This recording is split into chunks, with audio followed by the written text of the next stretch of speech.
what I've been seeing since he got drafted is he's Travis Kelce 2.0 or, baby Kelce and all these different things, right? And the guy hadn't caught not one ball in the NFL yet, right? And we get into these comparisons and everybody's, oh man, look at him. They about the same height, ran the same 40 time and all it, and they start looking at measurables to compare a guy. And so you got to realize there's a lot more than just numbers, right? Like your measurement. Somebody could look, I think they had something, they were talking about, I forgot who it was, but they were saying, oh, well, look at it. He's 6'3", 245 pounds. It was like, yeah, but look what 6'3", 245 pounds look like on this guy. Totally different guy, right? We can sit there and see, like in the combine, I see guys all the time, same body types. They run close to the same speeds. They do the same thing as far as measurable wise. But when you get out there on the football field, it's a whole different ordeal. It is. It's a whole different world because you come into heart, you come into desire, you come into tenacity, you come into like football IQ and intelligence, things that Travis has that's very particular to him that Wiley doesn't necessarily have right now, okay? And Wiley may never get, right?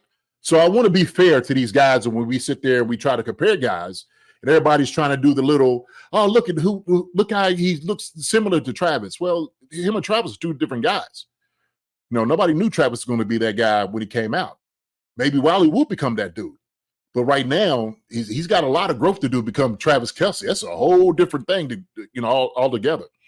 It's the same thing that they were using Xavier Worthy and John Ross's number. Well, look how fast he is. Oh, yeah, fast guys, they never do anything as far as wide receivers in the league. Well, that's not indicative of what his future holds for him because they run about the same just because he's a fast guy.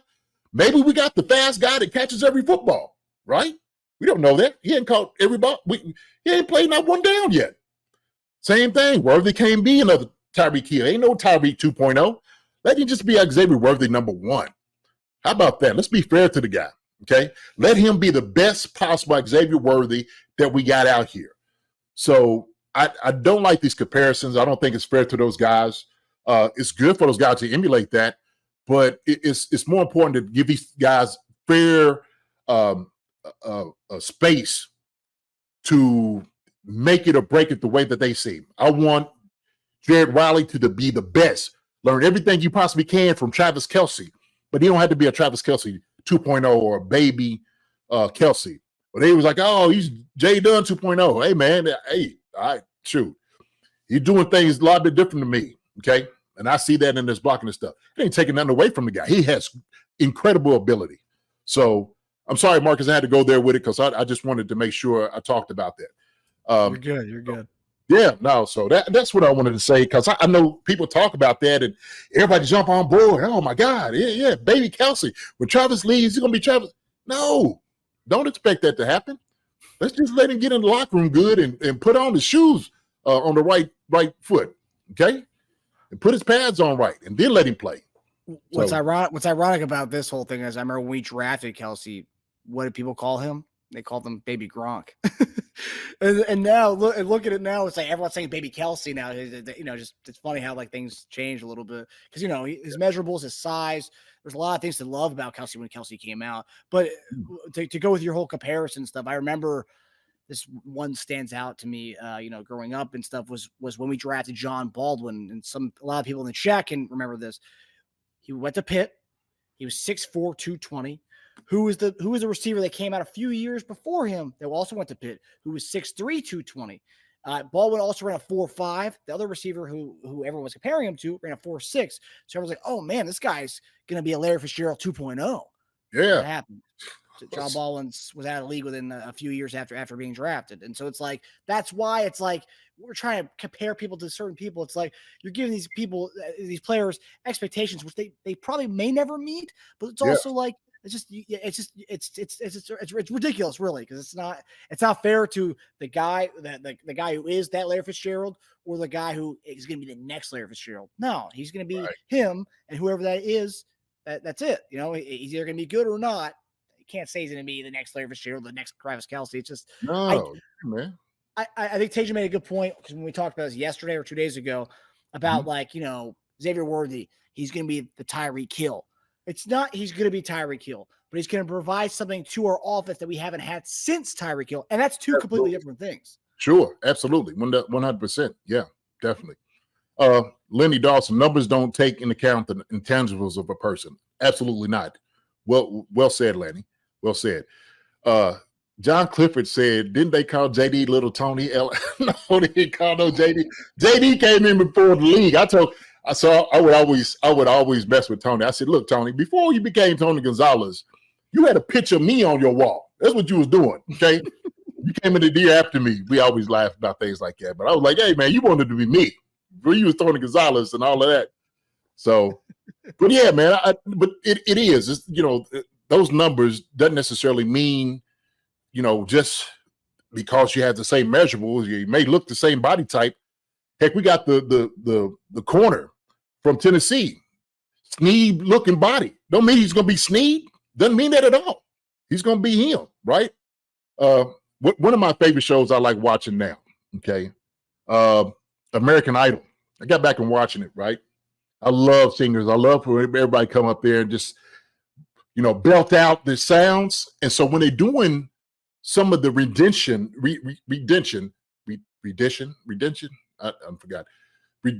of the song, they try to sound so much like the artist. And it's like, just sing it your way. Rendition, that's what it is. Sing it your way. Why don't you just do it your way, right? You can make it yours. And so, look, my baby says, Jason tried to sing with. I do. I can hold a note every once in a while now. But I can't sing. Look, I try to sing like Michael Jackson, or I try to sing like Prince. I try to do those loud. I can't do it.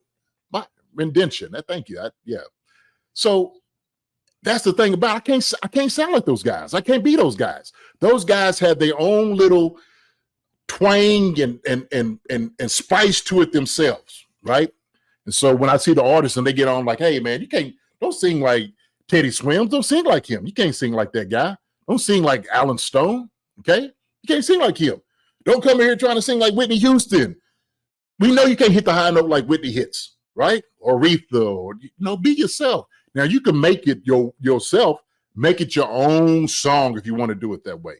And I believe the same thing out there on the football field. Hey, you put your own little mix to it. Okay. Put your own little feel and, the little movements to it the way you want to. So, since we're on that topic, guys, there was, I read a whole article about how Frank Sinatra's estate is pissed off about the AI, the songs that people who are using AI and they're making Frank Sinatra, and like they kind of changing these songs to make it big band with his voice and covering a lot of modern day songs. And there was one the other day I was listening to. I wanted to see some of the songs. So I looked up Billie Jean, Michael Jackson, but it was Frank Sinatra's voice. Exactly. It was like as if he just recorded it with like a big band kind of feel to it with the music and instrumentals. And honestly, JD, gotta say, it's pretty damn good. Isn't it? Oh, I bet. I went to a whole rabbit hole of all these Frank Sinatra AI songs. Michael Jackson, Bohemian Rhapsody, Queen, Frank Sinatra's voice. Queen, yeah, yes. All these songs with Frank Sinatra's voice, and it's like, what the heck? So it's just, it's a thing. It's like if they just did Frank Sinatra's voice with the Michael Jackson, how the song sounded, trying to mimic him, it wouldn't have sounded right. But whoever's generating these songs, they changed up the whole thing, made it more big band. They catered it to whatever kind of singer you are. He's a crooner, so they made it more of a crooner type of song. And it sounds nice when you do that, when you make it your own thing. It's like doing a remake of a movie. I think the one when they made the new Lion King, the animation one, the new animation, they put it side by side to the Disney one that came out in the 90s, and it was the exact same thing, but just more with the updated like animation. Animation It's like, to it, yeah. why don't you just make it a little different just so it's its own thing? Otherwise, we're watching the same movie, just one was like cartoon versus this modern day animations and stuff. So it's it's like that with a lot of things. Yeah, I think, and that's a whole different conversation, because some people know it's like, well, keep it somewhat similar. Don't change it up all the way, right? And you had some people go crazy about it. Oh my gosh, they changing what as a childhood how things were, and this. Hey, but I think you can do some things to pay homage to it and respect it, and still keep it somewhat, close to the original. I like his new Dunes movie. Have you seen that? Oh yeah. Oh, amazing. Really good. Yeah, it is. Yeah.